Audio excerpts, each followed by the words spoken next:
Hello and welcome to the Ice Guys. This is the show that takes you into the world of the National Hockey League. Every game, every day, from a betting perspective. With pro sports handicappers, Ian Cameron, Alex P. Smith, and various guests from the world of hockey and sports betting. And now, here's your host, Ian Cameron.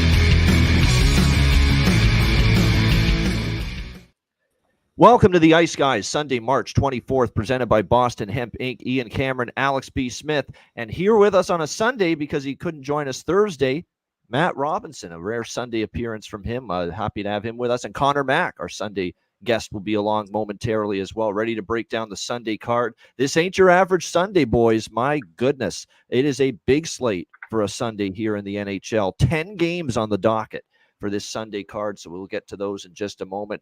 But because we got so many Sunday games, we got no time to dick around, no time to fiddly fool around. We've got to get right to it here with the Saturday recap, and it was a busy Saturday. I'll just highlight some of the bigger games. I mean, we don't really need to break down every nth degree, for example, of Chicago-San Jose, although I know I'll let Alex talk about that game a little bit. But certainly yesterday, Islanders, man, started the day with a rather stunning win against Winnipeg. Not so much they won, but they just dominated Winnipeg 6-3. It was a horrible performance by the Winnipeg Jets, who have to play, by the way, early this afternoon. The first game off the map here against Washington.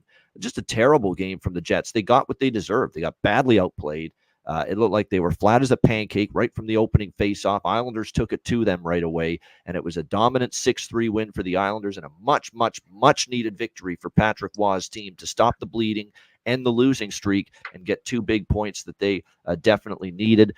Flyers 3-2 over the Bruins. That was a very good hockey game. Hell of a big win for the Flyers. Big 2 points for them against a very good Boston team, and Tyson Forster getting the overtime winner. Blues with the 5-4 comeback win against the Wild in overtime. That made me quite happy. I had the Blues the full game over.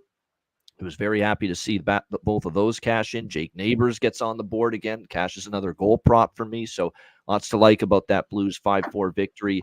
Nashville and Detroit, man, this was playoff hockey. 1-0 Nashville. A Philip Forsberg goal late in the third period proves to be the only goal of the game. And what I loved about that game is you can tell it's just a spontaneous, spur-of-the-moment fight between two totally unexpected combatants, Philip Forsberg and Mo Seider. Man, that was so awesome. That's what you love about this time of year. The games are important. The points are important. And it just shows that, hey, you know, I'm not much of a fighter. If I'm Forsberg, I'm thinking that. Seider, you know, that was his first NHL fight for him. You know, it's just this was a big-time rivalry back in the day when Detroit was in the Central Division. And, of course, we saw definitely the Predators were looking to keep the point streak going. Detroit's desperate for points. It was a cantankerous game. There was a lot of agitation throughout that game. And spur of the moment, look, tempers flare, and they dropped the gloves and said, let's go. I think that was just super cool. Love seeing it. It's that time of year. And when you see something like that, 2 of your better star players on both sides there, because that's a star defenseman for Detroit and Seider, and certainly Forsberg, star player for the Predators, and he's been awesome during this run. It's super cool to see that, both of them dropping the Dukes and getting into a spirited scrap in that game. 1-0 Nashville. Ottawa beats New Jersey 5-2. Typical Devils. I'm not even shocked. Not even in the least, that they would lose a game at home like that to Ottawa. I mean, if the season wasn't over already, it probably is now for the Devils with that 5-2 loss to Ottawa. Great performance by Toronto. Heck of a game there, 6-3 against Edmonton. Yes, Edmonton made it a little interesting late, but a lot of it was power play power play goals for Edmonton that got them back in it. Keep in mind, they did not give up a 5-on-5 even-strength goal to Edmonton last night, so it was a very impressive performance. Ilya Samsonov gets injured late in the game, has to come out, but Sheldon Keefe said after the game, doesn't look too serious, and it doesn't look like it's going to be anything long-term for him, so a big sigh of relief for Leaf fans, certainly. Max Domi gets into a fight with Matthias Janmark, and Ty, his father, in the crowd watching it. That was pretty cool. So that was fun to watch, but 6-3 Toronto, they get the win there. Game of the day, game of the night, hands down. Panthers Rangers, absolutely tremendous. What a hockey game! Great and great. I always accuse the Madison Square Garden crowd sometimes of a little wine and cheese environment in the regular season. They do amp it up in the playoffs, but sometimes in the regular season it's a little sterile and quiet in that building. Not last night. They were into it, and they knew it was a big opponent coming in there. Great game, great comeback by the Rangers after falling down 2-0. The draw cashes for both Alex and I. We get some of the over. We missed out, unfortunately, with the first period there. But at the end of the day, we do at least get the full game over 5.5 with that. The draw cashes. I did have Florida, though, and I thought they could win that game. They had it, but credit to the Rangers. Found a way to win. The overtime was sensational. What a save Bobrovsky made in that overtime. And then there was a play right in the other end of the ice where it looked like Florida was going to win the game, and it was swept off the goal line right there when it looked like it could have been over. So it was just a phenomenal overtime, phenomenal game. Rangers win 4-3. Vancouver beats Calgary 4-2. Pretty workmanlike effort from the Canucks last night, taking care of business. Team total for me cashes with Vancouver in that game. Chicago, what a crazy comeback against San Jose. 5-4 over the Sharks in overtime. That's now 2 starts for Devin Cooley in the NHL against Chicago, and he shit the bed in the third period. Something to circle and be aware of moving forward. Third periods have not been kind. It's almost like he gets nervous, gets tight, in the third period, and we kind of saw that again in the Chicago Blackhawks with a big third period comeback to beat San Jose 5-4 in overtime. In that one, Vegas 4-2 against Columbus, kind of like Vancouver. It wasn't pretty, but they get the job done. They should have beat Columbus. They did beat Columbus 4-2. They get the win there. And then LA with a 4-3 overtime win, cooling off the red-hot Tampa Bay Lightning with an overtime win. This game was just beautiful. A chef's kiss for me with this game, Lightning and Kings. First period over, best bet cashes. Full game over cashes, and the draw with this Lightning and Kings team. Or Lightning and Kings game. So it was just absolutely outstanding to see all 3 of those come through in that one. Alex, thoughts on a huge Saturday? Yeah, we'll start with that game, Tampa Bay and LA, because that was a really interesting, like I said, back and forth battle. And I like Tampa Bay in that spot. Unfortunately, don't get the win there, but I was able to grab the live draw in the second intermission. I did that with 2 games, that game and Blues Wild. And that's something, like I said, I'm going to be looking at a little bit more. Obviously, we look at all the different draws pregame, and we want to get the best of the price there. But we can look at situations and look at timing now the same way we're looking at with different things like next to score and those kind of props, and start kind of looking at grabbing some late draw prices, getting that last call price that I always talk about. When you see it's going to be 3. I think with Tampa Bay, it was actually I just got exactly at plus 300.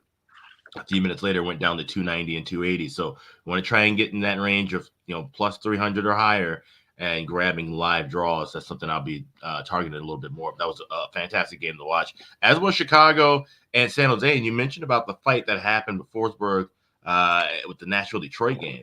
We saw Luke Kunin and Andres Anastasio fight, which just was really strange. These are 2 guys who don't fight, 2 teams that are well out of it, fighting for the first pick overall in the draft and dropping the gloves. I've been seeing a lot more just good old spontaneous fights, right? Spur of the moment, spur of the moment fights. Yeah, some hostility, some anger, some good agitation in these games, whether they mean something like Nashville, Detroit, or don't, like Chicago and San Jose. So that was really fun to see on both ends of that spectrum. That Nashville Detroit game was a bit of a bad beat for me. Having the draw, seeing it just be scoreless, keep refreshing, thinking that there might be something wrong with my phone. They're like, oh, there's still no goals.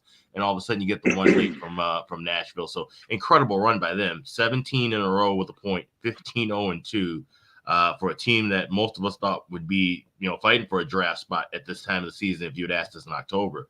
A hell of a run and a hell of a job by Andrew Brunette. If you want to try and get some futures, I'm sure the numbers go up or go down, I should say, by the day, the value with Andrew Brunette for Jack Adams. But he certainly, I think, may have thrown his name into that finalist group. Definitely should be one of the 3 based on this run that he's and if you add this into what he did with Florida in an interim spot, it just kind of shows you that this guy really has the chops to be a quality head coach in this league. A bit streaky. He's gonna have to have a season where he can maybe do this throughout the year, but obviously a hell of a run for that team.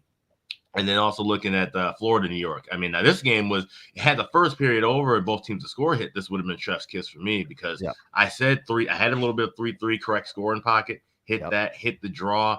And just a fantastic back and forth game to watch. If that ends up being our Eastern Conference final, we are in for one hell of a treat in late May. So that's definitely a good one. And just to talk about Boston and Philly, watching that game, and we liked the first period over and things are kind of slow, and all of a sudden you just saw an explosion of goals back and forth. And I thought I was going to get the full game over in miracle fashion. Right, it looked like that. It looked like that. It was funny. In fact, I was doing stuff around the house, and my mom had the game on. She goes, went from 1-0 to 2-2 already, and that was the first thing I said. I said, "Well, Ian has the full game over." I'm like, so hopefully that keeps on going. But yeah, it's just a great day, ball to wall of hockey, and now here we are with 10 games on a Sunday. That's something that doesn't happen too often. So hoping for another good day and a more profitable day even than yesterday. No doubt. You're right. There are going to be more Sunday games moving forward. There's going to be most Sundays are going to have 6-7 games moving forward at least. But 10, I don't think everyone's going to be 10 like this one. This is definitely a big Sunday slate. Matt, I know you were out and about yesterday. You didn't watch as much hockey as maybe you would have liked, but what did you think of what we saw?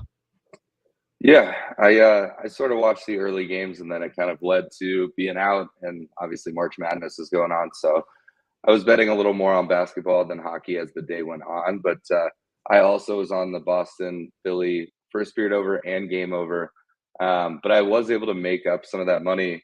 I think the Boston game was 1-0 late in the second, and I live bet that at plus or over 3.5, and I didn't even mean to do this, but the St. Louis-Minnesota game was 1-0, and it was plus money at 5.5.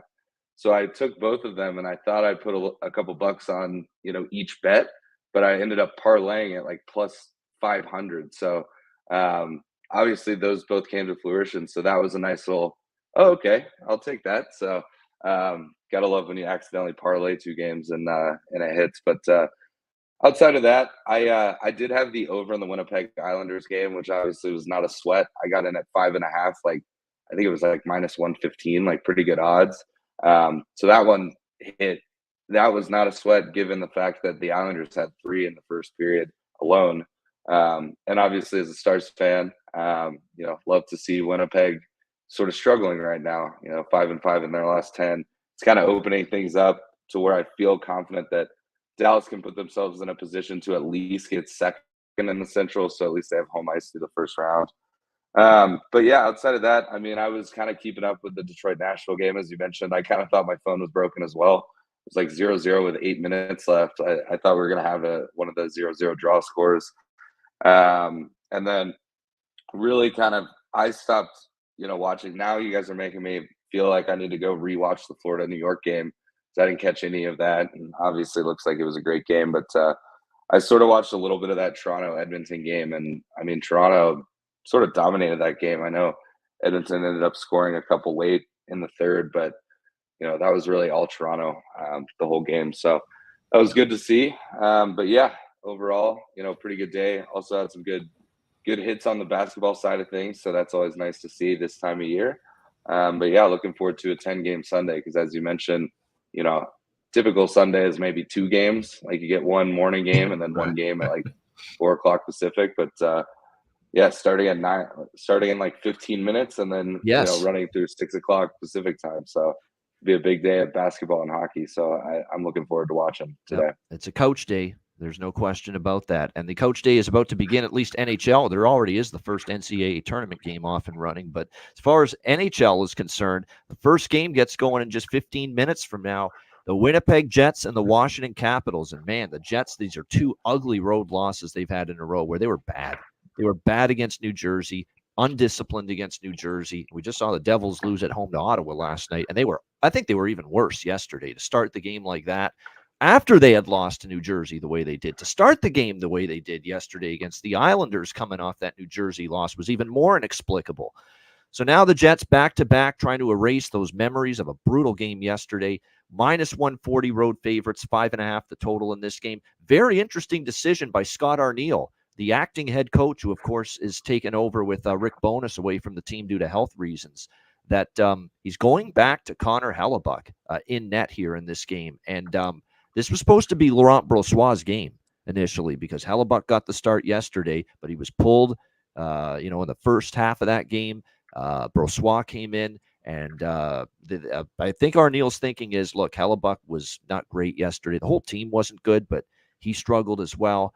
He's a bounce-back type of goalie. He's been very good after losses. He's been even better after games where he's been pulled. He's had a very, very strong track record in these spots. That being said, I'm not laying $140 against a team that needs the points desperately, that has the rest advantage in this game. So this is a game I'm just going to sit back and watch. Nothing on the side, nothing on the total. Actually, you know what? That's not true. I'm going to sprinkle on the draw a little bit. I think it's a decent draw candidate. Again, East versus West. Neither team cares if the other gets points here in this game. We saw Washington go to overtime, obviously, Friday night in that game against Carolina, that wild and crazy game against the Hurricanes. So I'll have a little draw sprinkle, not much other than that. 5.5 seems tempting to want to bet over with what we've seen out of these two teams, but you got Washington off that 7-6 game. They're going to want to tighten things up. You know Winnipeg's going to want to tighten things up after giving up 6 yesterday, and Hellebuck's not a goalie after getting pulled that I want to bet an over. I just don't. Long term, he's been excellent in these kind of situations, so I could see this being a lower scoring game. I initially leaned over, and I still do, but I talked myself out of it. Just the draw for me. Alex, what do you think here? Winnipeg, Washington. Yeah, this is one of those games where I'll be betting to draw small pregame and looking to grab a little bit of it in game, especially if we have a spot where one team's up by a goal, maybe in the second period, second intermission around that time. And I like what Scott Arneal's doing with Hellebuck. Yeah, let him, throw that game out of your mind. It's a fresh start, a new day, get back in net, and also, that you're going to need that focus, and you're not going to have that. Obviously, I don't know what the schedules are going to look like in the playoffs, but we could see back-to-back games in the first round of the Stanley Cup, considering how condensed everything has been leading into the end of the season. So, get prepared for that and be prepared for that. Top goalies, granted, this is a guy who's logged some heaviest minutes in the league over the last 5-6 years, but top goalies should be able, when your team needs it, to play back-to-back starts. You don't want to do that in October, November, but you definitely want to be able to do that in March, April, May, and beyond. So I like that move here, and I think that's going to kind of work out. Washington obviously needing the points as much as they can. We saw draw season at its finest in their last games, 6-6 draw. But I think it'll be a little bit lower scoring than that. But like you said, the over could be in play as well, too. So great live game, but definitely a little bit of the draw and pocket pregame.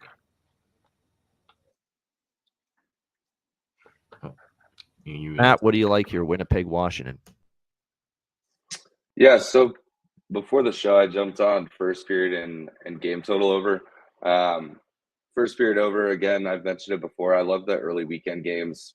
I just, like there to be a couple goals early in the first period. Obviously, it didn't hit yesterday. It did in the Winnipeg game. I find those haven't been coming through as much as they did early in the season, honestly, Matt. Those early game first period overs, those early game full game overs. I mean, that Boston Philly was an example of it. Yeah, they've been spotty for sure. But and then 5.5. I mean, just given how these teams have played, I don't think Hellebuck's playing as well as he, obviously is capable of playing. Washington needs the points. That's kind of why I like the first period over here. Is I think Winnipeg is thinking, we shit the bed 2 games in a row. We need a good start. And then Washington's in the boat of, we need to win this game. We're at home. We need every single point at this point. I do like the draw. I may follow you guys on the draw for a couple bucks, but yeah, I think both teams want a good start here, given, where they're at in the standings. Winnipeg, 2 bad games in a row. And then, I think this could easily be a 3-3 draw type situation. So the total at 5.5 is enticing. I may even, if we're watching and it's 0-0, 10 minutes in, I may double down on the over if it gets down to like 4.5 as well. So those will be my only pregame plays. I don't like a side here, just given, where both teams are at. Well, we'll see if bounce back Helly continues here today, because this is long term been his spot, consistently just delivering 2 goals or less and winning in these spots, playing after he gets pulled in his previous start. We'll see if that continues here this afternoon. I don't want to go nuts on the props because it could be, I think, lower scoring. Could be, that is. But there are a couple. Ovechkin, he's heating up. There's no doubt. I wouldn't argue with maybe taking a shot there with him. And then on the Jets side of the equation, if you look at their lineups here going into this game, Nikolai Ehlers, someone in the chat was mentioning how he's moved up the lineup here today. Yes, there's some truth to that with Scheifele and with Appleton on the top line. Appleton definitely is going to have some value, I think, playing on the top line. So a little line juggling here from Scotty Arniel after the back-to-back losses. So there's definitely some value there. Top line, Ehlers, Appleton, Nemesnikov's on the second line. Toffoli shifted down to the third line. I don't know if that's a symbol of him not playing well, but nevertheless, he's been bumped down just a little bit. But looking for a shakeup here. Scott Arniel after back-to-back losses. All right, the next game is the TNT. It's a TNT afternoon matchup. Pittsburgh Penguins and Colorado Avalanche. We've got Colorado minus 260 home favorites in this game. Total sitting at 6.5 across the board. I like over already for sure. First period over, full game over. We've talked about this ad nauseum with Pittsburgh. They are a dead nuts over team right now. Okay.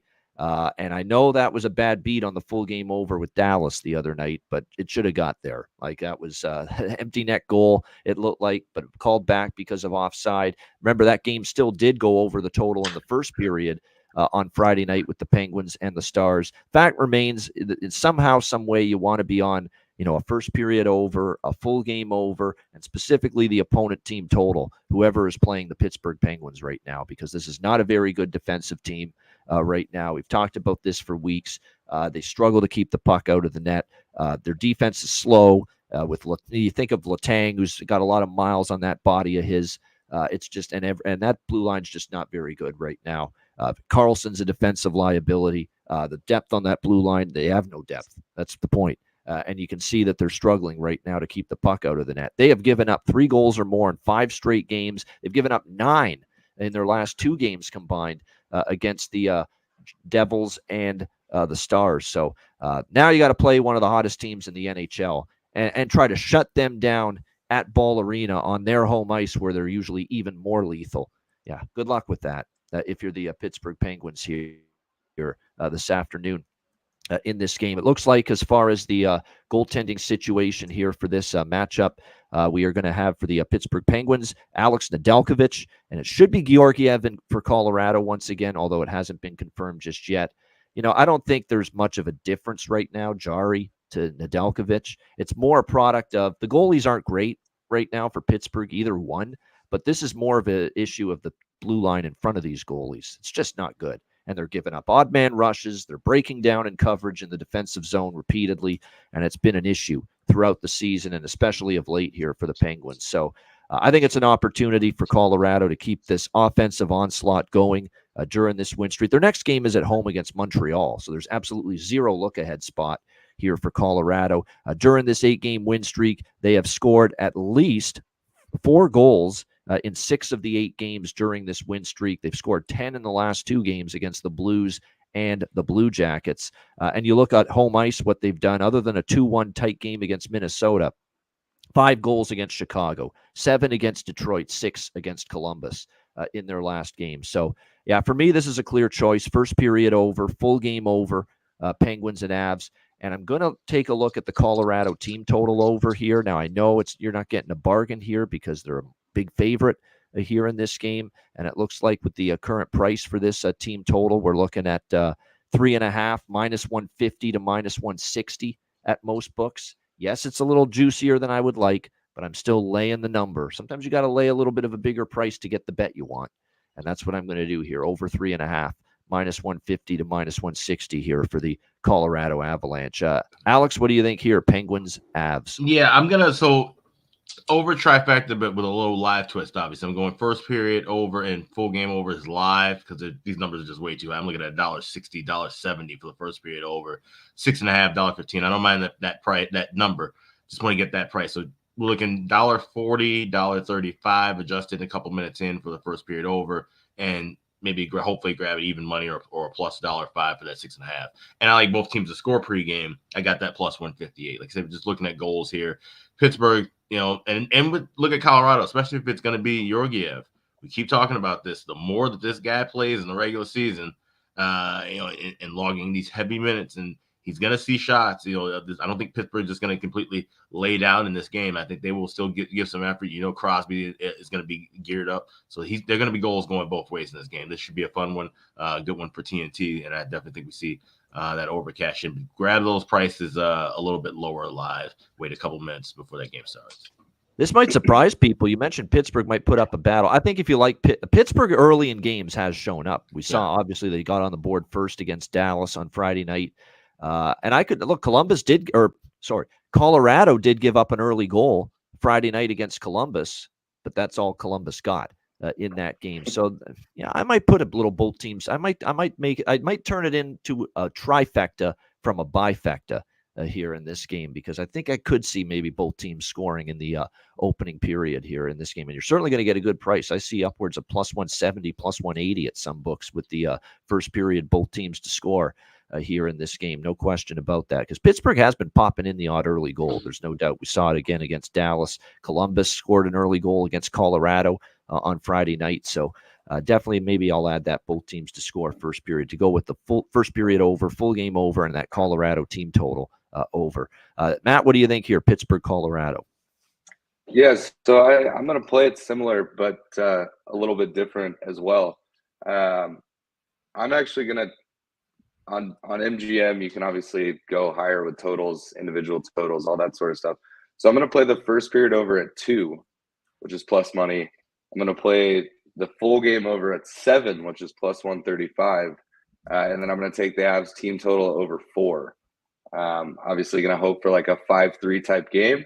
But it gives you, there's always the option that all 3 of those could push, and then it's no harm, no foul. And then I'll also be checking this out live because, as Alex mentioned, if it is a slower start, you'll get a better price. So I may jump on the first period over and double down if the first 5 minutes go by and there's no goals, things like that. But so I'm on sort of an over bifecta and team total over, but just like a little differently to try and get those plus money. I think it's very likely Colorado can score 5 goals, but I'm not sure Gorgiev can keep under 2 goals given up. So that'll be how I'll play it. It'll be a little weird, but and it is the TNT game, so I'll be watching. So that adds to the idea of hopefully. I saw Terry in the chat saying hopefully 7 goals in the first period. So hopefully we get like a crazy high scoring affair. So that would be ideal for me. There you go. Excellent. So definitely we will see if we get the goals that we are looking for here in this matchup with the especially from the Colorado side of things here in this game. And as far as player props, this is definitely one of those candidates where and you can do this. And I was on a lot of Dallas props against Pittsburgh, and I'm going to be a lot of opponent player props against Pittsburgh the rest of the way this season, just by how much of a deficient defensive team they are right now. And right now, I think, again, it almost hit the other night. Did it hit the other? I think it did. Did our Rantanen over 1.5 points, McKinnon over 1.5 points, Big Val goal prop hit Friday night? I think it did. I'm not sure. I gotta look and see. I'm not sure if that. I'll check and see.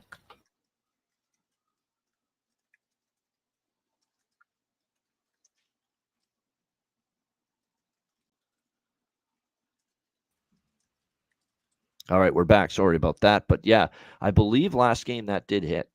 Yes, it did. Thank you, Benjamin. Sorry, there's so much going on this weekend. You forget things that happened sometimes 2 days ago, and that's exactly what happened. But yeah, I mean, I would run that back. I'd think about it anyway with over 1.5 points for McKinnon and for Rantanen and Val to get a goal.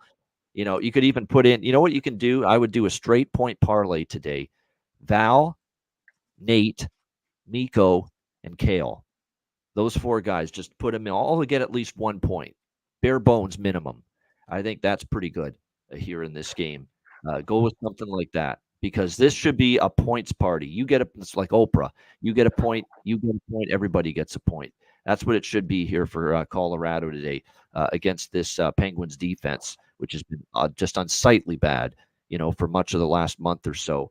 So when I look at it here, we'll put it together just very, very quickly here. Just bare bones minimum. We're not asking for much. We're asking for 1 point from these guys. That's it. Just 1 point. We'll put the thing together right now. Val, here we go. Val, wait a minute. Where are we here? Val, where? There's some guys missing here from this. Wait a second here. Hold on here. Okay, there we go. Val. Okay, Nate. Looks like plus 500. It's pretty good. Just that's great for all those guys. Yeah. Plus 500. There we go. That's Nate. That's Kale. That's Mikko, and that's Val. There you go. Nichushkin, Rantanen, McKinnon, Makar. The four cornerstones of this team offensively. And Taves and Drew Atkin. Like that's if you really want to make it a big bang type of price. You can put in a Devon Taves and a Jonathan Drouin, as Rocco says in the chat as well. So definitely there's something you can take a look at. Lehkonen, don't sleep on him either. He's capable of getting points. Like you could keep the core forward there. Cale Makar, Nathan McKinnon, Mikko Rantanen, and Val Nichushkin. But you can then spice it up and maybe go with a smaller bet and throw in Drouin and throw in Taves and throw in Arturi Lehkonen. So definitely. And as Po Buddies Nerfic says, Rantanen, McKinnon, Makar, and Drouin all got 2 or more points in the game on Friday against Columbus for this Colorado team. So it's definitely a lot of ways you can go about approaching this. No question. So get creative because this is definitely a game where, when you can pigeonhole these games where you one team you think could dominate offensively over the other. These are the kind of games you can look at a same game parlay and have positive expectations for good results. No question. All right, next up as we continue along here, this is the third and final afternoon game here this afternoon. The New Jersey Devils taking on the New York Islanders. We've got the Islanders minus 130, home favorite, 6.5 the total in this game. Momentum play a little bit, but I'm going to grab a little Islanders here, minus 130. A little momentum play coming off the win, snapping the losing streak, a little positivity now back in the dressing room for Patrick Waugh's team as they try to make another playoff push. There's no playoff push to be made anymore in New Jersey. Okay, it's done. They're not going to make it. They're too far back now. I think definitely when you look at this, I like this situation for the Isles and that they went through the abyss, the bad losing streak, some terrible performances there, but they came out decisively early in that game against Winnipeg, put the boots to the Jets, didn't look back, and now you come into this game with a little bit of momentum. You carry that over.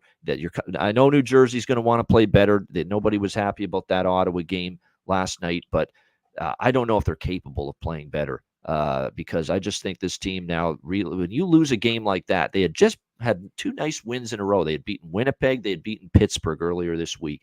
Looks like maybe they can start to get on a run, and then it's like one step forward. And you could say 2, if not 3 steps back last night with a loss like that at home against the Ottawa Senators. So don't trust New Jersey here, second of back-to-back games. And it looks like, too, keep in mind, this is a back-to-back situation here for the Devils after playing. And plus, they played last night. Islanders played yesterday afternoon. So there is a little bit of the back-to-back is not as detrimental for the Islanders because they had the early game yesterday. Sorokin in net for the Islanders, and then just to put the icing on the cake of why I like the Isles, and I'll probably split it up with team total over. Double K, Kaka, not the great soccer player, far from it. We're talking Kaapo Kakkonen here for the New Jersey Devils, likely to get the start on the back-to-back here against the New York Islanders. So obviously if it's him, we have zero faith in him. We have zero confidence in him. At least I don't. So, yeah, for me, it's Islanders minus 130 split with team total here over 3.5. What do you think here, Alex? Devils, Islanders. Yeah, so I'm going to go with Islanders money line, minus $1.30, but I also laid the $1.35 a little bit smaller in that first period over as well with Kakkonen. We've seen the first period over cash in 6 of the last 8 meetings, and with Kakkonen, he can just give up 2 on his own early in the contest. So, Isles minus $1.30 and the first period over 1.5 minus $1.35. Play those both a little smaller since we're laying juice. I know about the Islander back-to-back one. It's a good point. They haven't won on a back-to-back this year, but I'm looking past it today. It's a negative situation for New Jersey. That's a fucking big-ass downer of a loss yesterday against the Ottawa Senators, and the Islanders got a little pep in their step back, and no travel for them. They played the night game. The Devils played the night game. The Islanders played the early game in the afternoon. So it's a better, easier turnaround for the Islanders than it is for the Devils. They have a shit goaltender in net, New Jersey here this afternoon if it's Kakkonen. So I'm looking past it. I'm staring right in the face of that winless back-to-back record for the Islanders this year and say, not today. It ends today, I think. This spot reminds me a lot of, and we both liked it the other day, Arizona taking on Seattle. That was such a bad loss, demoralizing loss for Seattle in Vegas. And then to turn right around, Arizona's not a good team and not a team really worth backing this time of year. But that spot dictated there was a dead team they were playing against, and they still hung on tough. I don't think that's even going to be the case here. I think the Isles win this one pretty handily. Yeah, no doubt. I still think the Islanders get it done. And I like Hudson Fasching. Absolutely. We mentioned it a few shows ago about him moving up to the second line, and he scored against Winnipeg yesterday afternoon. Plus 650 is an incredible price. That's bargain bin. That's actually on the short list to be bargain bin special of the night for me on the show today. Hudson Fasching plus 650. What do you think here, Matt? Devils Islanders. Yeah, I tend to agree. I think Capo is not capable of having a good performance tonight. So I think pregame, my only play was going to be Islanders team total over 3.5 plus money. But I think Alex talked me into the first period over as well, just given that he, can give up 2 on his own. If the Devils do, get some pushback after last night's game, I could see both teams scoring here. I'm not going to take both teams to score because I lean that it'll be 2-0 Islanders after the first.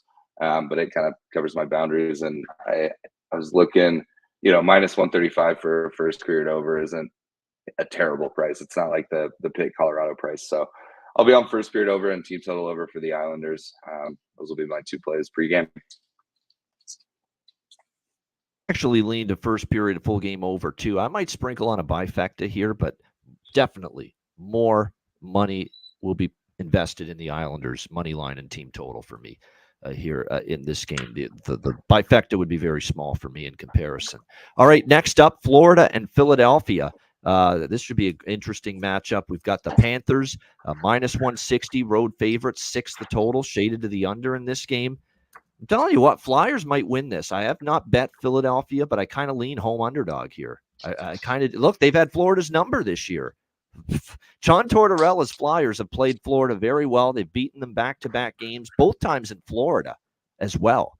So this has been a Flyers team that has been a thorn in the Florida Panthers' rear end lately. So from that standpoint, I'm not laying $160 with Florida. That was an intense, physical, emotional game last night with the New York Rangers, national television. You have to extend yourself, go to overtime, go to a shootout, and you end up losing. So no doubt this is not a spot for me to lay minus 160 with these road warrior Florida Panthers. And I've talked about how Florida's been awesome on the road. How many times have we gotten Florida, short price?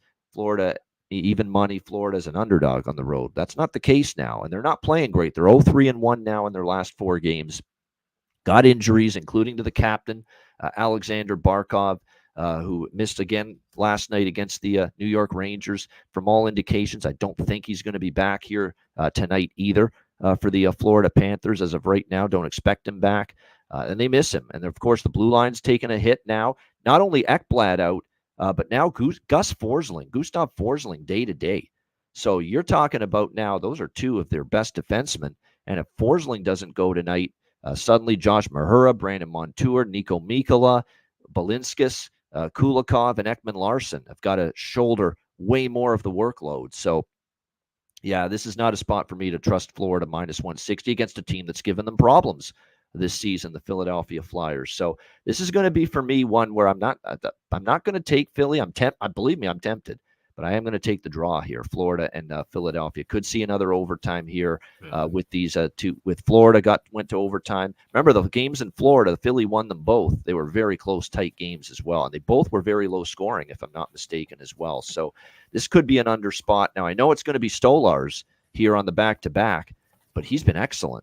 Don't sleep on Anthony Stolarz right now. He's been very, very good for the Florida Panthers in a backup role for this team in between the pipes.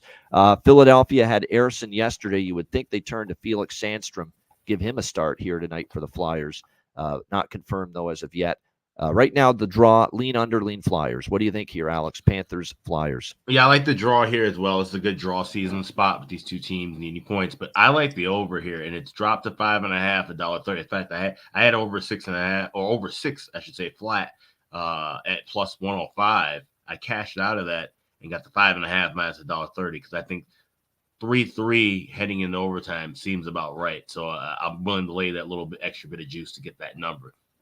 Like I said, mentioned not only is it Anthony Stolarz, but it's also Felix Sandstrom in net for Philadelphia. So you got a backup battle here. And like I said, Florida, not being in the best of form, I think they're going to get that offense on. That's the thing we've seen with Maurice. Obviously, we know he's heavy on the cycle, heavy on being responsible defensively. But when this team kind of starts to lose games and slag off a little bit, he lets them, he'll open up the gates and lets the horses run free. And that's where we see that offense take over and win games. And sometimes you have to do that. You have the talent and ability to win games offensively, and you're going through a rough patch. Just roll the puck out there and get some goals. And I think that's what Florida's going to do here. So I like the over, and it's a little smaller of a bit for the draw. But I definitely could see this one being a 3-3, 4-4 kind of contest because, like I said, Philly just matches up well with Florida. And wouldn't it be something if these two teams end up meeting in the first round?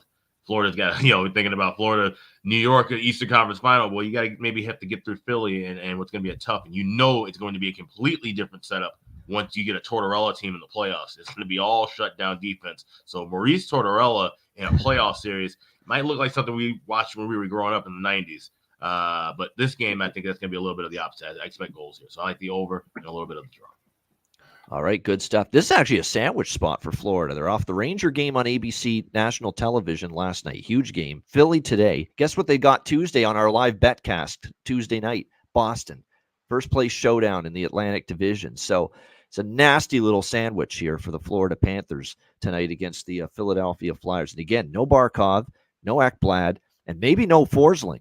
So you're talking about two of your best three defensemen and your captain, and expected to win on a back-to-back here on the road against a very desperate Philadelphia Flyers team. So we'll see if the Panthers are up for the task. They are a pretty fucking tough, mentally tough team, but there's only so much you can deal with the injuries, and you're actually scuffling a little bit.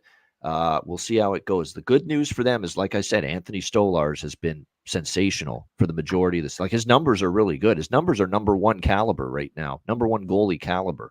That's how good he's been in these backup starts this year for the Florida Panthers. Matt, what do you think here, Florida, Philly?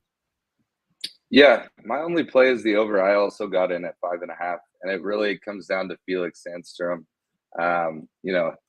He did have a win early in March against a really struggling Ottawa team. That was when Ottawa was very out of sorts. Not that they're back in sorts by any stretch, but he had a good game early in March, but his last three appearances, two of which he came in off relief, he gave up 3 on less than 15 shots, and then obviously gave up 6 against Boston about a week and a half ago. So I don't trust him, and at a 5.5 price, I love that. I think Florida's got some injuries, so I do think Philly gives some pushback.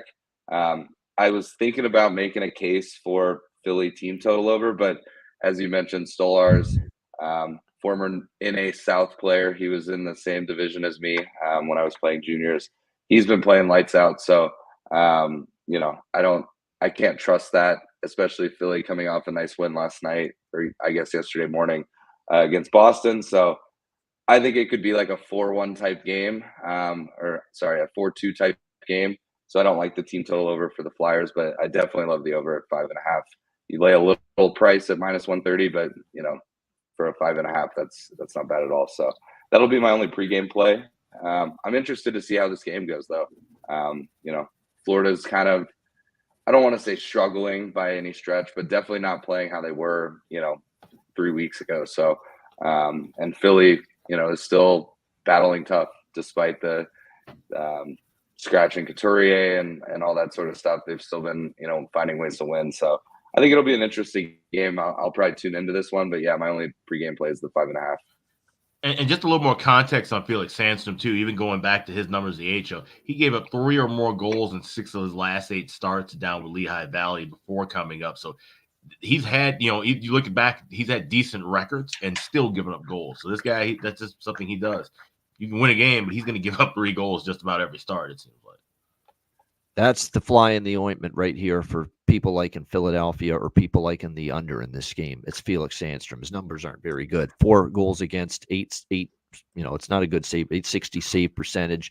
But Stolarz, man, I mean, that's another thing too that worried. That's what kind of kept me off Philly too. Is that if it's Stolarz and Sandstrom, and we're projecting that. See, Stolarz has much better numbers than Sandstrom. 2.02 goals against average, 925 save percentage for Anthony Stolarz. You can't ask for much better than that. He was sensational the last time we saw him against Calgary. He was terrific in that game. 1 goal, 36 shots. Big edge in net on paper based on the numbers for Stolarz if this is the matchup. He's quickly working his way to being one of the better backup goaltenders we've seen in the last several years. He's right there. Laurent Brossois, former Flyer too. You think he's going to want to beat Philly? Yeah. That's who started his drafted him. career there. Yep, in the Philadelphia organization. So that's a good game, though. I can't wait to watch that. There's actually really good games on this card, and this is another one coming up. Toronto and Carolina. We've got the Carolina Hurricanes minus 190 home favorites in this game. The total sitting at 6.5, it looks like. Yeah, 6.5 shaded to the under here in this game. This is an interesting one. Toronto is banged up. Toronto is severely shorthanded right now. They were missing, of course, Tyler Bertuzzi last night with the illness. They are already without Mitch Marner as well up front, but they gutted through it. I can't believe with the personnel that they had out of the lineup that they played as well as they did for well over 2 periods last night. They were phenomenal at 5-on-5. They outplayed, they dominated Edmonton, at 5-on-5 in the first 2 periods. And people will say, typical Leafs, they almost collapsed. Well, I think they took their foot off the gas pedal, knowing they're a little short-handed. They got the Carolina game tonight. And look, a lot of the Edmonton goals in the third period to make it interesting were power play. They still didn't give up much at 5-on-5 in that game. So I wouldn't worry too much about that. People are saying, well, they almost blew it. How can we really be that pumped up about how they played? No, I think the situation dictates maybe they let their foot off the gas, knowing they played again tonight, knowing that they were a little bit shorthanded and depleted. And I think here, when you look at this spot tonight, the question is going to be what's in the tank. But I know one thing. It's a revenge spot for the Leafs. They lost a heartbreaker at home against Carolina last Saturday night, where they had a 4-2 lead. Carolina gets not 1, but 2 goals with the extra attacker to tie the game. And then they end up, of course, Carolina being victorious in the shootout in that victory in Toronto last week. Now, for tonight's game, it's Joe Woll in net for Toronto in this one. Of course, it was Samsonov last week in the Hurricanes-Leafs game. And Samsonov played last night. He got injured. This was going to be a scheduled Joe Woll start anyway for Toronto. So he is in net. They went with Kochetkov in the game against Toronto last week. Kochetkov was in against Washington, obviously, on Friday. But early indications are maybe Freddie Anderson gets a shot here against his former team, the Toronto Maple Leafs. I'm very tempted by Toronto at this price, quite honestly. I am. Woll's been good. Woll was very good against Washington the other night. And I think when you look at it, he was sharp. Nobody's nerfed. He's not been sharp. He was sharp against Washington the other night. That first period, I had first period money line and first period puck line. And if not for some saves by Joe Woll, I don't win those bets. Believe me, he was sharp that night against the Washington Capitals. I'm tempted by Toronto at this price. I am. And keep in mind what the schedule looks like for Carolina coming into this game. Yes, it's back-to-back for Toronto. But Carolina's playing their 6th game in 9 nights. And Rod Brindamore said after the game Friday night against Washington, they had nothing in the gas tank, nothing. And you could see it on the ice. They had nothing. They defensively, did you see all the mistakes Carolina made against Washington? Those were fatigue mistakes. Those were mistakes you make when you're physically and you're mentally drained and you're physically and you're mentally tired. You played 5 games in 7 nights. Now you're playing 6 games in 9 nights for the Hurricanes. And you had to travel back from Washington a little bit. And you've had to travel like crazy lately. So, yeah, it's the Leafs a little short-handed and on a back-to-back themselves. But this is not at all, in my opinion, a great Carolina spot, given it's 6-9, which is insane. That's absolutely absurd. The schedule makers would do that to a team. 6 games in 9 nights? Are you shitting me? How can you put a team through that kind of schedule? Plus, you got the Leafs in revenge. This young kid's good enough in net. I will sprinkle on Toronto here a little bit at plus 160 in this game. I think it could be a bifecta game as well, just because, you got teams that are tired on both sides, exhausted a lot of energy lately. Carolina in the Washington game, 10 games in 16 nights, Rich is saying, Rich H in the chat. Like that's asinine. That's absolutely, utterly incomprehensible and ridiculous that a team has put through that. 10 games in 16 nights for the Carolina Hurricanes. So I can't expect them to be at their best right now. And they've shown these signs lately, too. The Philadelphia game wasn't a great game, even though they won. They were not sharp in that game either. So I think this is a big price to be laying with a team that's played a fuck ton of hockey here the last few weeks. So, yeah, we'll go with Toronto here a little bit, plus 160. I think the over by Fecta might be in play a little bit as well.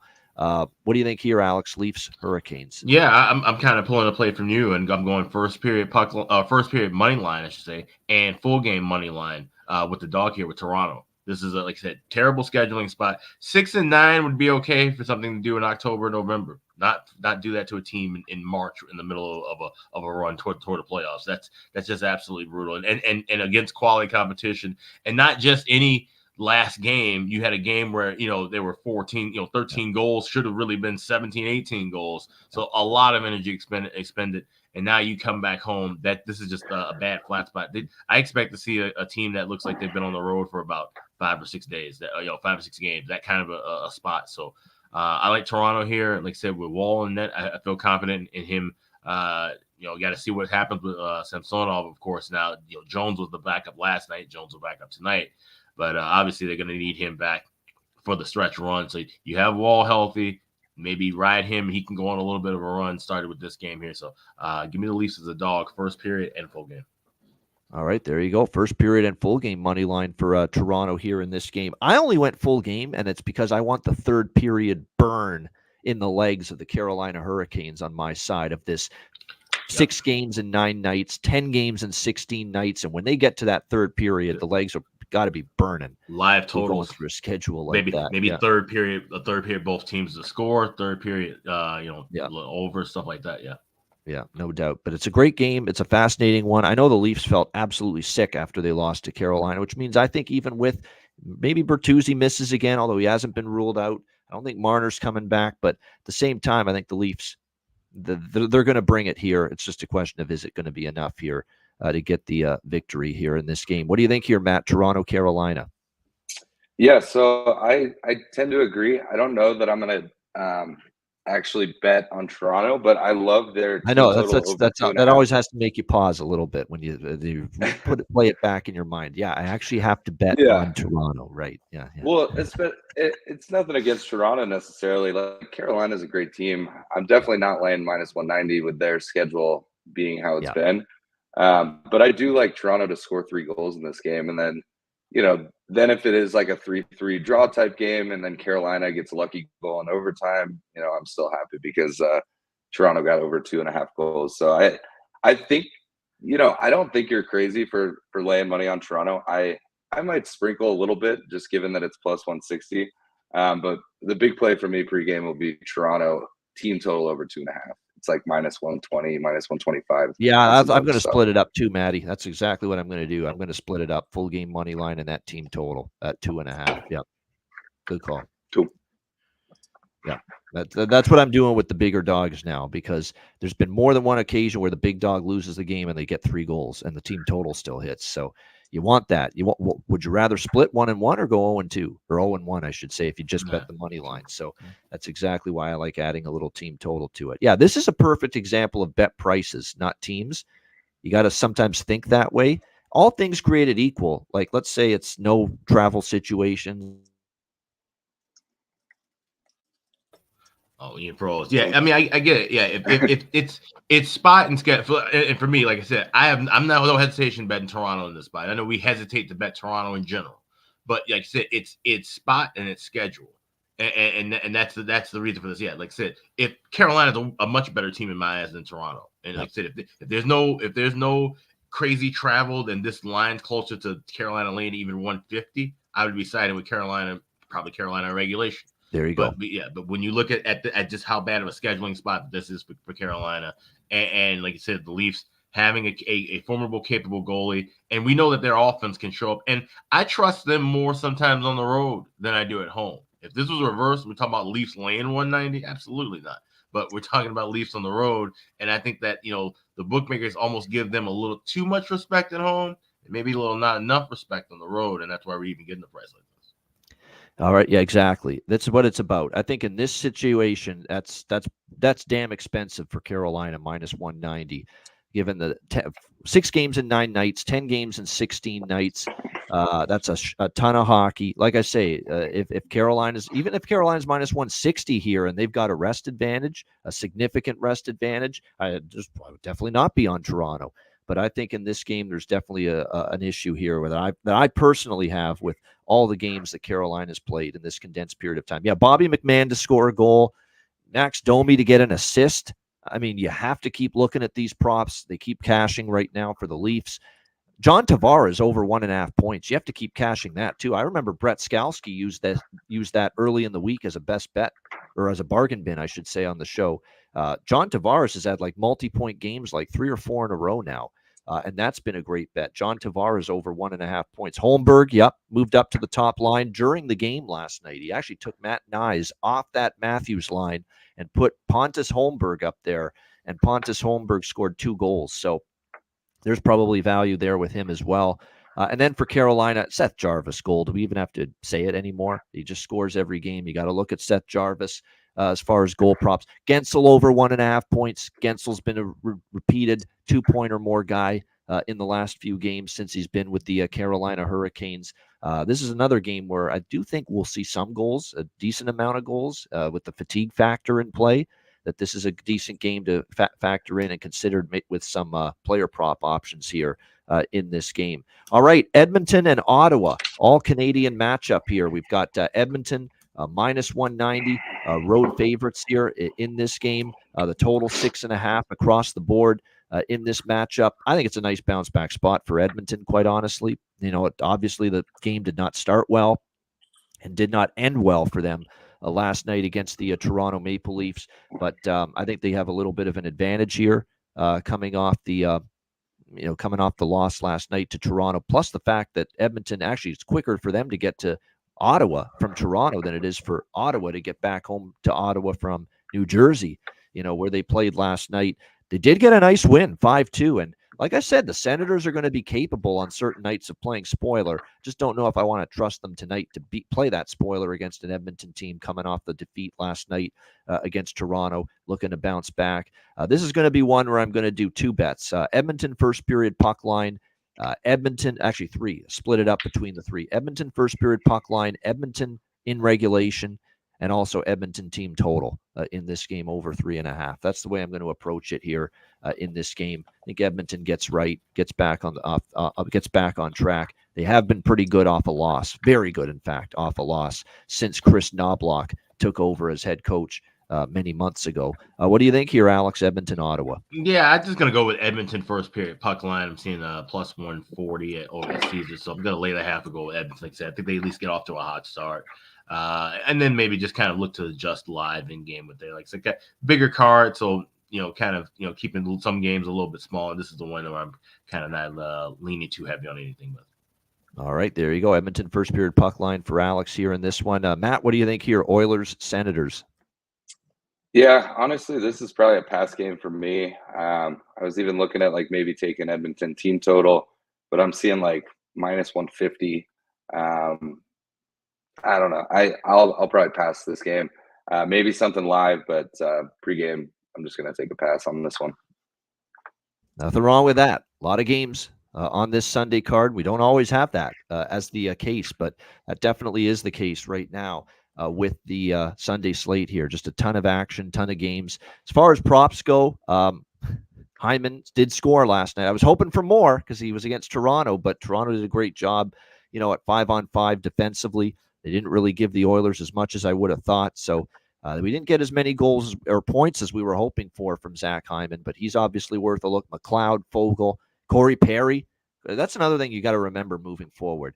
Doesn't matter who he plays for, what the game is. Against Toronto, Corey Perry's going to score a goal. He'll find a way, and he did that last night.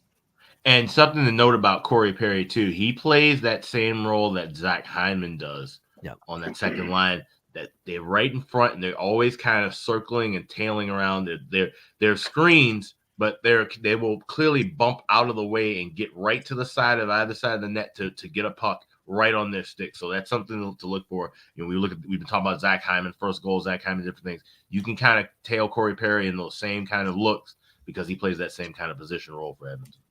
Yeah, no question. Definitely. And Matthew Joseph has been actually a brighter offensive force the last few games for Ottawa. So if I'm going to look at someone on their side, there's probably a little value right now. Matty Joseph for the Ottawa Senators at this point in time. All right, we've got the Dallas Stars taking on the Arizona Coyotes next up in the desert, the little bandbox there, the Mullet House, Mullet Arena. Dallas minus 210 road favorites. 6.5 being the total here in this game. Alex and I cashed a best bet on Friday with the Arizona Coyotes, but that was a much different matchup. They were playing a Seattle team that's kind of dead to rights at the moment. A Seattle team that's obviously got all kinds of issues just falling apart before our very eyes. And it was more a bet against Seattle than it was a ringing endorsement and a bet on for Arizona. At least for me, it was. And they end up getting the overtime win there, 2-1. It was not easy. But they ended up getting the job done in that game against the Seattle Kraken. But now they got to take on a Dallas Stars team that is Dallas putting that pedal down to the metal finally as they rev up for the playoffs. You know, we've seen some signs of it from them the last few games where Dallas has, they handily beat Pittsburgh. You know, they were in control of that game start to finish on Friday night. It was a better performance from them. And then, of course, before that, they played Arizona early in the week. It was Arizona early in the week. 5-2 home win there. 3 wins in a row during that homestand, LA, Arizona, and Pittsburgh. And I know as a Stars fan, Matt Robinson's bemoaned the slow starts and, sometimes playing down a little bit to competition. But, Dallas is taking care of business the last 2 games against teams they should beat, and they had a nice home win against LA, who have been playing pretty well lately. Can they keep it rolling here against the Arizona Coyotes? They've got San Jose on Tuesday night, where Matt Robinson will be in attendance for that Stars and Sharks game on Tuesday night at the Tank. And like I said, he'll be able to spread out, put his feet up like he's at home on the couch because there's nobody there in attendance. It'll be a Halloween costume party. Everyone dressed as empty seats there in San Jose on Tuesday night. So there's no look ahead. The question's going to be, do you take care of business again here against Arizona? Series history is any indication. They should. They've won 6 straight times over the Arizona Coyotes here in this matchup. This is my game where I don't have a strong feel for it or a strong take on it. I would lean over full game just because we've seen 3 straight overs head-to-head, Stars and Coyotes. 3 straight head-to-head meetings have gone over the total between these 2 teams. In the goaltending matchup tonight, we're expected to see Ottinger and Ingram for their respective teams, but it hasn't been confirmed yet. I might get in on over 6.5 here a little bit. And I don't even know if I'll do first period because Dallas first periods haven't always hit. It's worth noting that lately. The second period overs continue to cash. That's what I'm going to be looking at here in this game too. I'm going to put over 6.5 in pocket pregame. I'm not touching the first period, but we're going to have to jump on the second period over, second period, both teams to score maybe for a little bit as well. Because the run is now 27-4. Don't forget about that crazy second period over run we've seen for the Dallas Stars. 27-4 to the second period over in their last 31 games, and look, we timed it perfectly. We were all over this on social media Friday night with Pittsburgh Dallas. It started out with 8 minutes or so with no goals in that second period. Terry Edelman jumped in on it. I jumped in on it. A lot of people did. We got the minus 120 that we were looking for on over 1.5 in the second period of that Penguin Stars game. And literally 30 seconds after I placed that bet, Pittsburgh takes a penalty. Dallas scores on the power play. And then they scored right after that. Bingo. A quick, easy over 1.5 live bet winner at minus 120. That's the approach for me. We're not betting it pre-period. We're going to wait. We're going to see if we get our strike price, minus 120 or better. And if we do, we're going to add over 1.5 in the second period here with Stars and Coyotes. Alex, what do you think? Yeah, this is a game with a lot of live spots. That's probably mostly how I'd be attacking it. But if you're looking at betting Stars second period overs, second period both teams to scores, you're getting boxed out early. I'm looking at FanDuel right now. They're already opening these things at over 2.5. So 1.5 is the high juice are gone. It's the same thing that happened with the first period overs years ago. And anything that runs this hot on a trend, you're going to get screwed with the prices pregame. So you have to it's a bunker game. And what I mean by a bunker game is that if you're going to bet the second period, you got to shut everything else out of your life for the next 25, 30 real-time minutes to try to get the best of this number. That's the only way. You have to just be laser focused, have everything ready to rock, and try and get the best of the number in the second period. So I will be looking at that mostly. Even with the first period over, I think we'll still have enough time. We saw it just narrowly missed the last time these two teams played. Dallas has cashed 5 of their last 8 in the first period over, but we're getting great spots now where we can read and react with the Stars team, and we can grab things live. So I'll be looking for live first period overs, live second period overs, and just kind of attacking things from there. Arizona is a team, like I said, unless there's a spot where they're playing against a team that's out of it, they're just going to be, the Arizona Coyotes and be dead in the water. So Dallas should win this one handily, but I think we'll have enough time in game to grab all the overs that we like, because they just simply aren't starting fast. It's usually either the other team getting the first goal, or they're just dominating. They're controlling the pace, but the way they're controlling the pace is just by just possessing the puck, not really taking a whole lot of bad time shots, which that's fine. They're preparing themselves for the playoffs, essentially. And that's something we have to keep in mind. As much as we like, you look at sometimes teams, once they get in the playoffs, they kind of revert and look back to how they were playing at the beginning of the year, as far as up tempo, faster pace hockey. We saw it with Dallas. That's why we like the first period overrun in the first half of the season. I don't think we're going to see that with Dallas. Game 1, round 1 of the playoffs, I think we're going to see a team that's trying to play a little bit low and slow, and they're going to try to counterattack teams. They're going to, get things done off of the opponent's mistake, not necessarily press and try to make too much noise on their own. And that's a smart way to play. They have the talent to do that. So we have to adjust accordingly with our bets. So this is definitely going to be a live team to look at the next couple of weeks, certainly with this game. Live first period over, live second period over, nothing pregame. There you go. Well said, and that's a good strategy to take with this game. This is Bailey in the chat, I see, saying, trusting the Stars is like trusting my ex-girlfriend. Trying to hit Matt Robinson where it hurts the most, apparently. What do you think here, Matt? Yeah. Dallas, Arizona. Yeah, I think this is a big Dallas spot. Sometimes, like the Dallas-Florida game, I was like, it's a toss-up. But I think this is a game Dallas has to win handily. They're 6-0 in their last 6 against Arizona. Their last 2 at the Mullet were 5-2 and 7-2. My little brother is going to have boots on the ground. He's going to the game tonight, so that'll be cool. Last time he was there, I was just about to ask that. Knowing that he plays his college hockey right in that arena, he's got to be going to that game. Yeah, he tends to always go. When the Stars are in town, obviously, so he'll be there. I think this is one of those games that I'm hoping it's a more scoring affair for Dallas than maybe the Pittsburgh game. Even I'd like to see the Stars put 5 or 6 in the net. So yeah, I'm on Dallas team total over. I like Dallas in regulation, and then I'm going to sprinkle a bit on the Dallas puck line.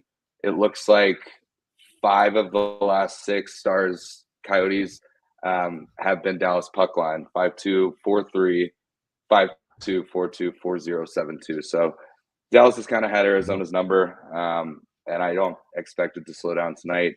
Again, they're kind of there was multiple interviews after the game on Friday night.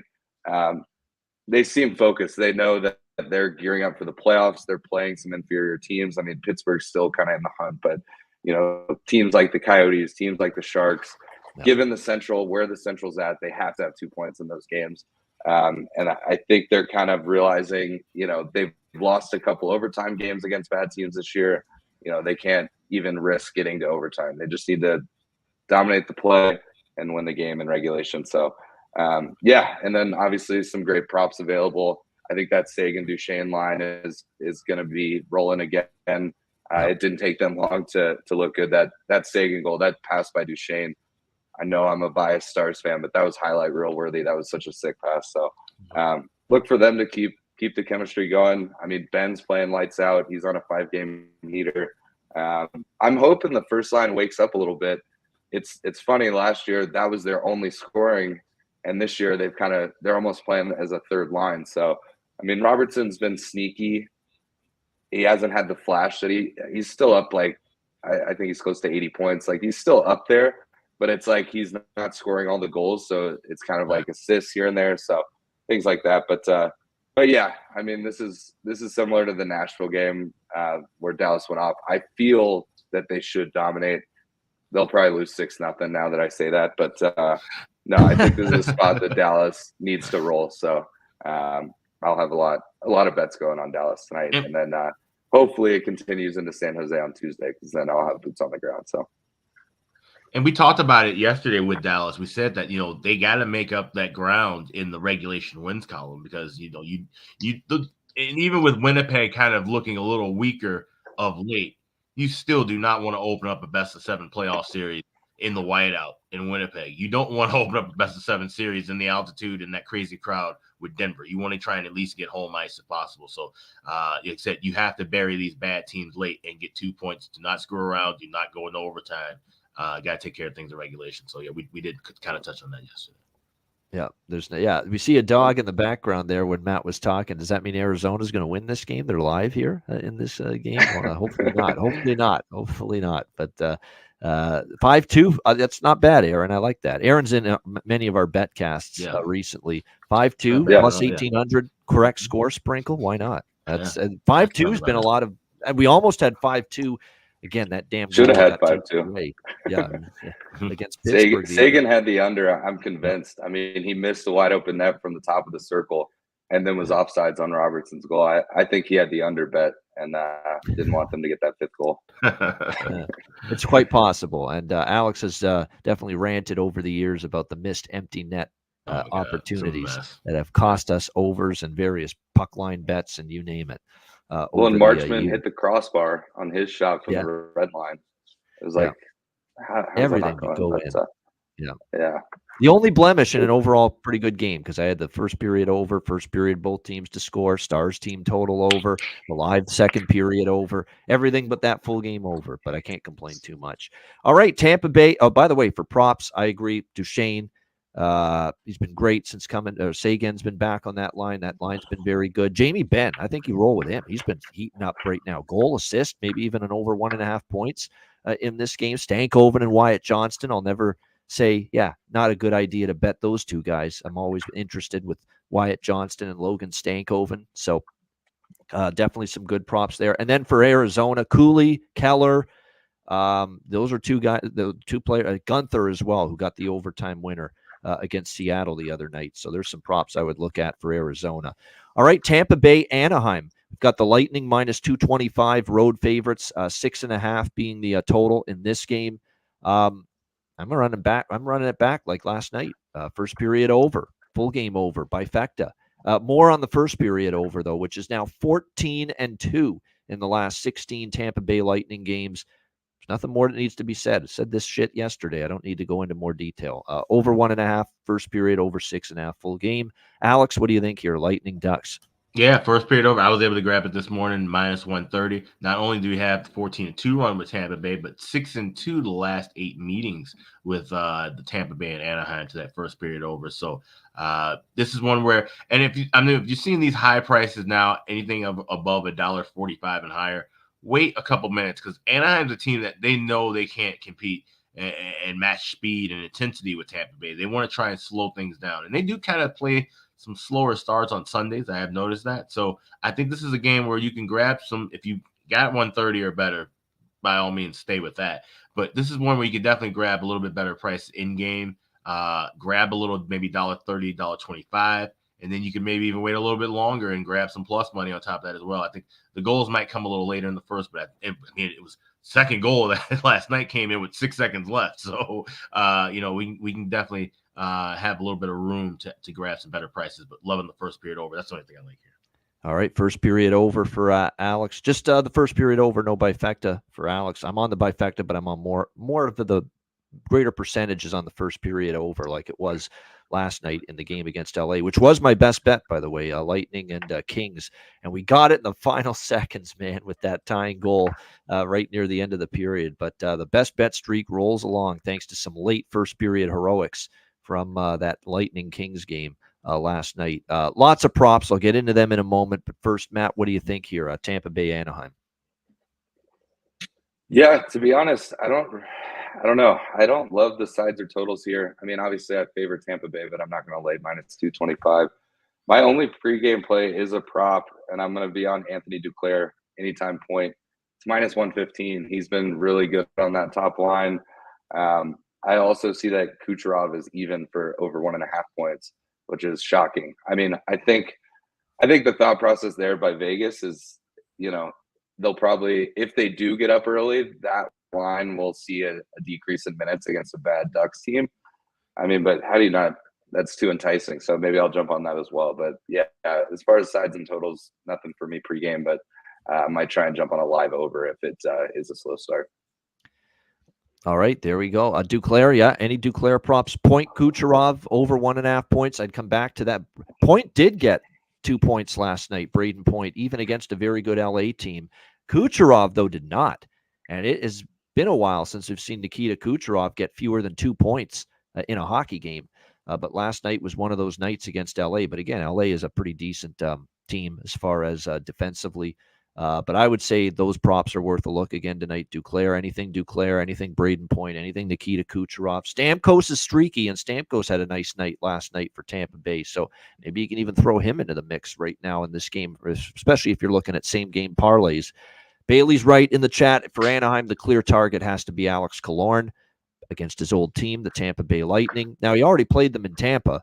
This will be a game here, second time playing them this season, and he's actually been one of the brighter offensive, performers lately for the Anaheim Ducks. So, yeah, Alex Killorn to get a goal is definitely worthy of a wager here in this game for the Anaheim Ducks against the Tampa Bay Lightning. We should see, by the way, Dostal in net for Anaheim, which is the concern I have slightly about the overs, but he hasn't been nearly as sharp the last few starts. Other than there was one that he was really good in, but he's had a few more bumps in the road. But more importantly, Jonas Johansson is expected to be in net for Tampa Bay with this being back-to-back. And this might be, too, one where I don't know if I've got the guts to take Anaheim plus 185 when Tampa lost last night, but Anaheim team total, if Johansson is indeed confirmed, over 2.5, might add that to the portfolio because I'm certainly not fully trustworthy here of Jonas Johansson right now. And again, we talked about it yesterday. His numbers since Andrei Vasilevsky returned from injury, he had actually he had a pretty good run, decent run at least for many starts when Vasilevsky was out early in the season. Then Vasilevsky comes back, and then anytime Johansson got in after that, he wasn't as good. So we'll see how it's fair. That's a good point by Rocco. Even though Dostal's been pretty good lately, the Lightning have hammered him in the past. It's true.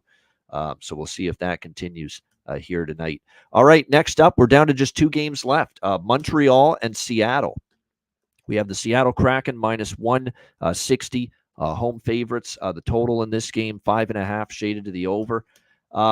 This is going to be dog and draw split for me in this game. I'm not holding back. It is straightforward.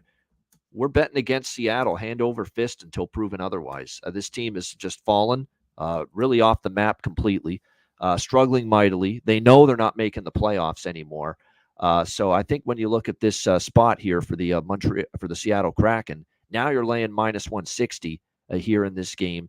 And I don't want to say they've totally, Kenny in the chat, given up the Seattle team, but it's just more of a mental thing. They've played a lot of hockey, a lot of important games at home, and they have not found a way to win, and they have not found a way to win close games lately either. And the Arizona game was a perfect example of that. So, yeah, Seattle's not going to lose every single game the rest of the season. Obviously, they're going to win some games here and there. But I just think, especially tonight, given the fact that they're laying minus 160 here in this game, I'm okay taking a shot with Montreal. Is Montreal the most trustworthy team to go into Seattle and win this game tonight? No. Based on what we've seen from them. But the idea of fading Seattle in their just their downtrodden state right now and their awful form, 7 straight losses as a minus one, being able to fade that as a minus 160 favorite is appealing enough for me to take Montreal here, plus 140. And I'll sprinkle on the draw here as well in this game between the Habs and the Kraken. It is worth noting Seattle went to overtime against Arizona. Montreal's gone to overtime or a shootout 5 times in the last 10 games. So they've even played some tougher hockey. I know Montreal's struggling. They've lost 4 in a row. But look at the opponents, right? Boston. Calgary was not a good one because Calgary's kind of mediocre.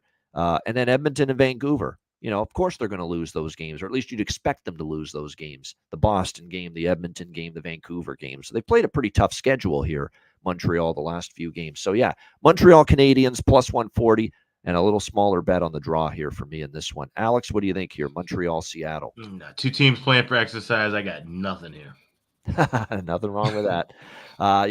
As far as props, when I look at this game, Slavkovsky, Newhook, Harvey Pinard moving up the lineup, I could look in those directions. Hard to target anyone for Seattle. Nobody's firing away offensively right now. This team hasn't scored more than 2 goals in 5 straight games. And over those 5 games, they've scored a grand total of 6 goals. So to say this Seattle offense is, trustworthy right now, it's definitely not the case.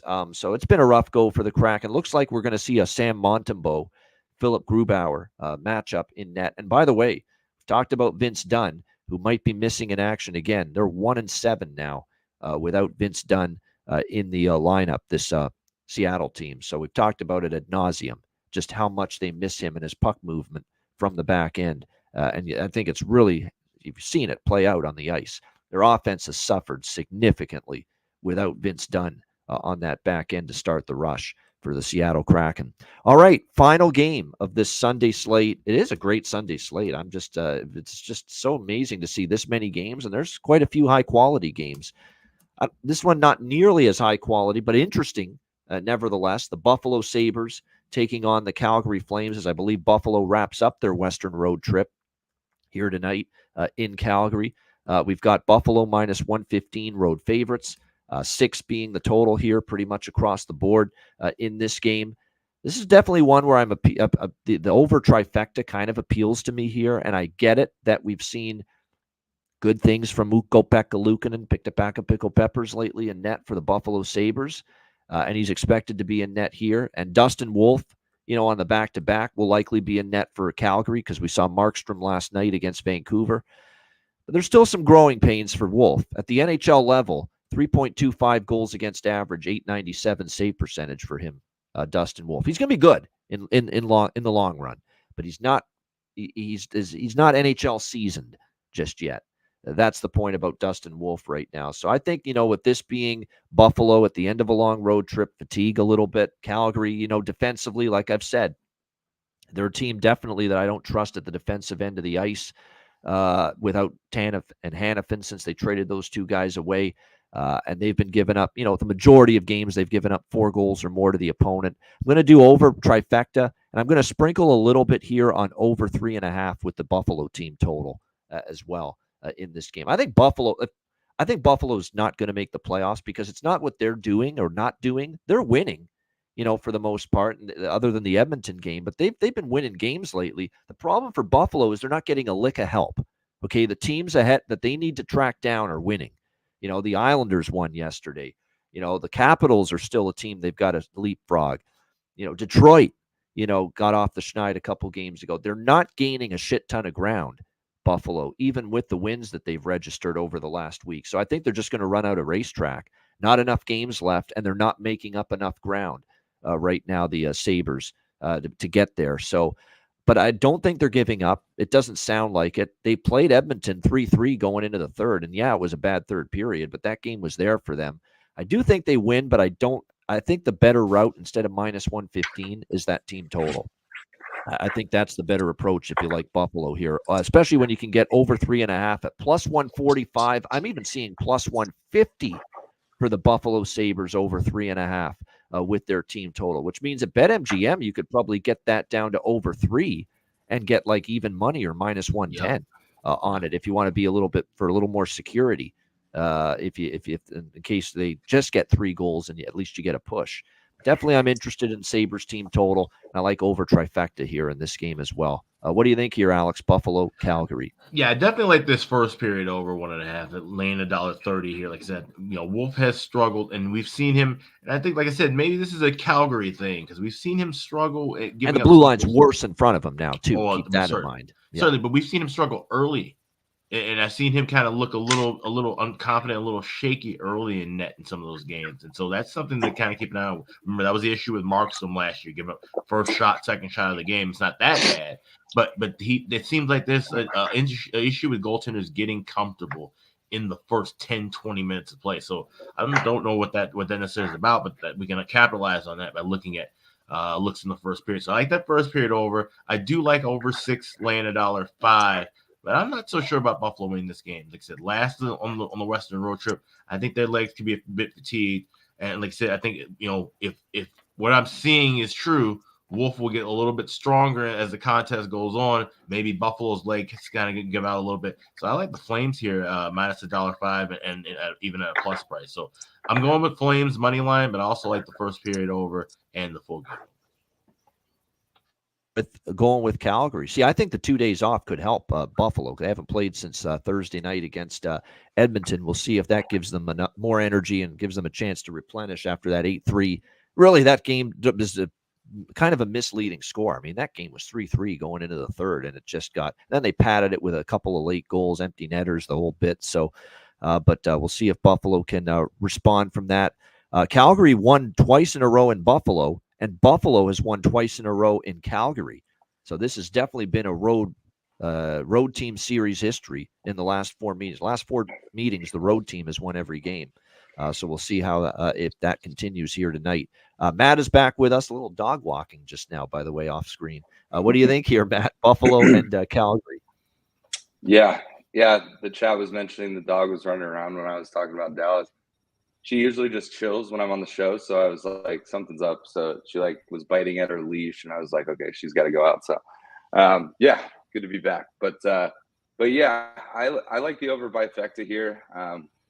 With these two teams seeing a 6, Calgary's been very defensively inconsistent since the Tanev departure and Hannafin. But so yeah, I'm on the over by Fecta, and then I'm with you, Ian. I like the Buffalo team total. I am gonna drop it to over 3, just for a little safety net. But yeah, I just can't see Calgary, shutting the door, regardless of who they're playing. And as you mentioned, Buffalo is still alive. They're not eliminated. I think it might be an impossible feat for them to get into the wild card spot, but they're still playing for something. So I think they come out and at least score 3 goals in this game. So those will be the only pre-plays for me.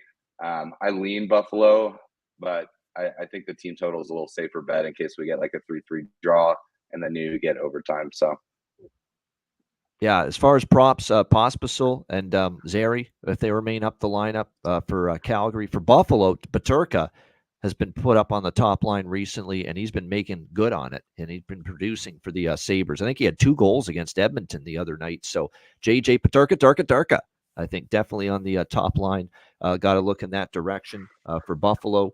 That's the main prop for them. Benson always consideration. Cooled off a little bit, but as long as he stays up there on the top 6 forward group, it's probably some value. All right, great stuff. That is the Sunday card. Shout out to everyone in the chat. Hit the like button here on the way out if you haven't done so already. And a reminder, patreon.com/iceguys, just $10 per month. And again, we got our more Patreon exclusive live betcasts coming up, of course, in April and beyond. We're really ramping up the live betcast quotient in April. Once we get past the NCAA tournament, we're going to start to get into the routine of a betcast once a week or once every 2 weeks at most. And we are really going to have a ton of these betcasts. I know I'm excited for them. Alex, Matt, and of course, all our Ice Guys family. Same thing with when the Stanley Cup playoffs arrive. We will be doing at least one betcast a week throughout the Stanley Cup playoffs. And we'll probably be doing another one. We'll probably do 2 a week, one free one Patreon. Live betcast throughout the Stanley Cup playoffs per week. So like I say, we're going to be going pretty heavy with the betcasts during the Stanley Cup playoffs. We're looking forward to it. So again, perfect time to sign up. Patreon.com/iceguys. You get our daily sides, totals, and player props posted on the page, goalie charts, totals charts, and more bonus video content. And your $10 per month subscription goes a long way to keeping this show rolling for the long term. So make sure you sign up. Patreon.com/iceguys, just $10 per month. And join us Tuesday night for our betcast, March 26th, 7 p.m. Eastern time. It is a loaded Tuesday night NHL card this week. A great night to have a live betcast. This one, of course, is public, free for all. Anyone can join us. DM or email me or Alex for a spot on the betcast Tuesday night, and we will send you the link for it before it begins. And even Matt's going to check in from San Jose at some point Tuesday night during it as well. So looking forward to that. Tuesday night, March 26th, 7 p.m. Eastern time for the betcast. And make sure you check out the Ice Guys store. Get your gear and your merch each and every day. iceguys.myspreadshop.com. Yes, today and tomorrow we still have free standard shipping for all who place orders at iceguys.myspreadshop.com. Just click on the redeem button at the top of the page and add things to your cart. When you check out, you will get free standard shipping. So that is today, Sunday, and tomorrow, Monday, at iceguys.myspreadshop.com. All right, great stuff. All right, bargain bin special of the night and best bets to wrap up the show in just a moment, right after we hear from our daily sponsors, Boston Hemp Inc.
All right, Boston Hemp Inc. Make sure you check them out and get 20% off all orders on the website using the promo code ICEGUYS at bostonhempinc.com. All right, bargain bin special of the night, a rare Sunday where we've got plenty to choose from. Alex, what do you like for your bargain bin special tonight? Yeah, we're going to head out to the city of brotherly love, Philly. They're taking on Florida. Like I said, it should be a good game. I expect goals, and I think the first goal of the game will be coming from none other than Sam Reinhart. This guy's just been absolutely electric all season long. You can get him to score the first goal of the game, plus 950 at FanDuel. I grabbed that earlier during the show. So Sam Reinhart, first goal for the Florida Panthers, plus 950 is my bargain bin special for Sunday. All right, there we go. A little first goal prop for Alex B. Smith with his bargain bin special of the night for this Sunday. Matt, what do you got for your bargain bin here for this Sunday? Yeah, so I'm obviously going to go to the mullet. There's a couple guys I actually like for over 1.5 points, but this guy has been snake bitten for Dallas. He's getting a ton of chances. I think the floodgates open tonight. I'm taking Rupe Hintz over 1.5 points. He centers the first power play. He's obviously the center on the first line for the Stars. He's been struggling as of late on the score sheet, but he's all over the ice. He's getting chances, so I think he breaks the ice tonight and gets over 1.5 points. Rupe Hintz. All right, there you go. Rupe Hintz, Dallas, over 1.5 points for Matt Robinson, his bargain bin special of the night for this Sunday card. My bargain bin special, gosh, there's a lot of good ones. I mean, Pontus Holmberg's a good one for Toronto. Bobby McMahon's a good one for Toronto. Alex Killorn for Anaheim against his old team. And it goes Paterka. I mean, it goes on and on. There's lots of great choices. But I think the Islanders could make a muck of Kaka here and Kaapo Kakkonen. And I'm going to go with Hudson Fasching, who scored yesterday, who's up on the second line for the New York Islanders, plus 650 at FanDuel, BetMGM, PointsBet.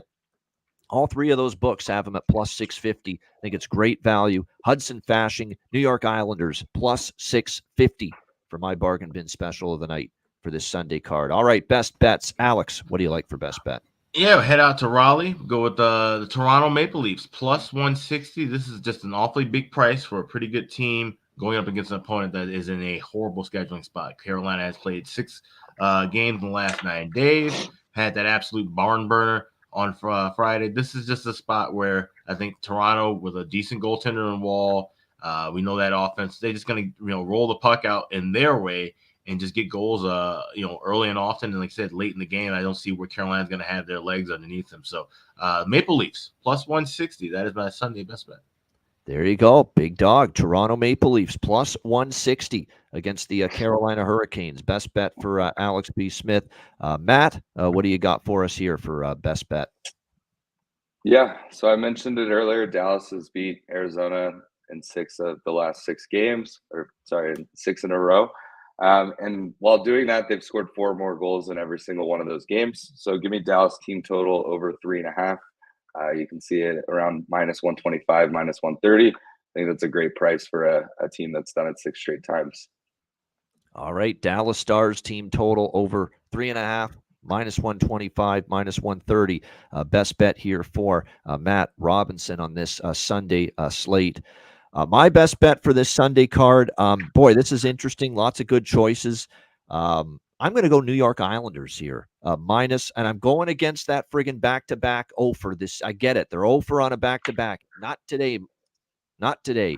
Not with Kaapo Kahkonen in net and a New Jersey team that is fading. Bad loss last night. A little momentum and positivity for the Islanders after a huge win to snap their ugly losing streak against Winnipeg yesterday. They ride the momentum with Sorokin in net this afternoon. New York Islanders minus 125 against the New Jersey Devils for my best bet for this Sunday NHL card. That'll wrap up this edition of the Ice Guys. Thanks to everyone for joining us. Hit the like button on the way out. Now, Matt, I know you're in San Jose Tuesday. Are you still good to go for the Daily Show Tuesday?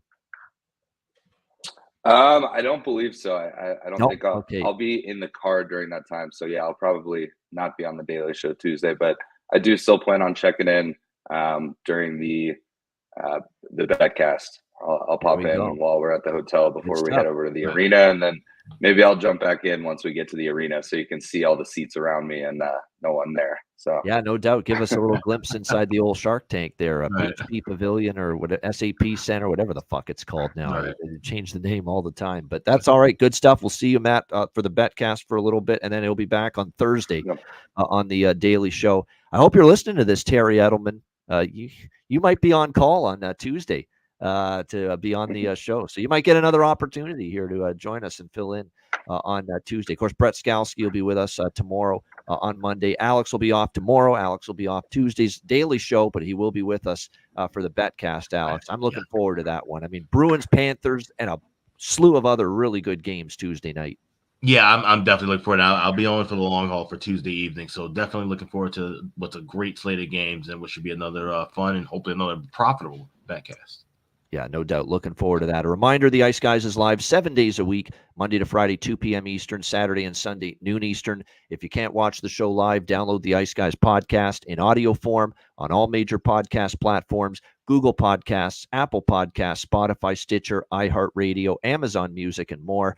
Download the Ice Guys podcast when you can't watch the show live. For Alex B. Smith and Matt Robinson, I'm Ian Cameron. Have a great Sunday. Enjoy the games and good luck. And we will be back with you tomorrow on Monday for another edition of the Ice Guys.